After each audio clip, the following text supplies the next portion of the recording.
I'm very excited that I'm going to be preaching at the church I planted with Pastor Ben Borsay 25 years ago, Gateway Church in Findlay, Ohio. And as I'm preparing, I'm looking at John 21. And I'm always praying about, God, what is it you might have for those people? I love them. It's like my child.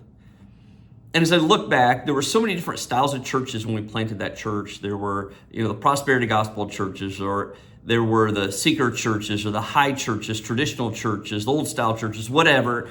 We sought to be what God wanted us to be. We started with nothing. We didn't have any money, didn't have a location, didn't have office space, didn't have any supplies, anything.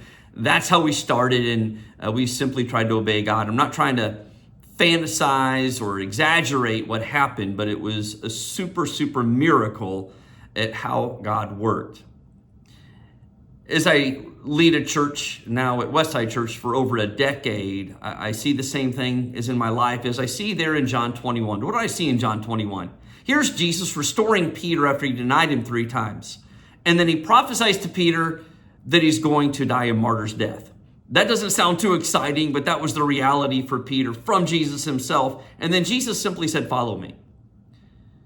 Peter, like many of us, looks over his shoulder. He sees John, the young disciple, the beloved disciple. And his first question was basically, what about him?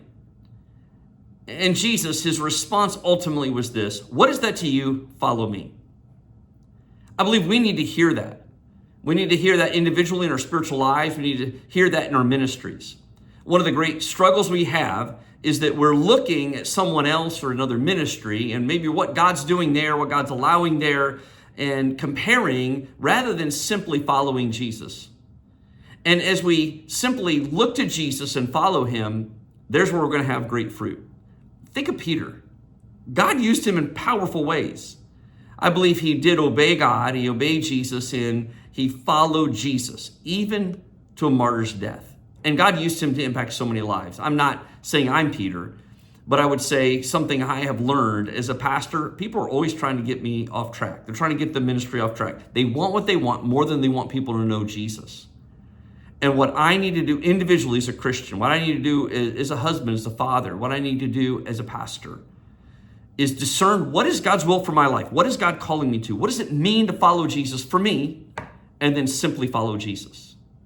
And as I do so, God has used me to impact a whole lot of lives. Not that I'm anything, only Jesus is. I believe you probably need to hear that today. I don't know what you're dealing with. I don't know how you're comparing, but I believe you need to hear from Jesus simply this: what is that to you? Follow me. And as you do so, you'll be amazed at the impact you will have.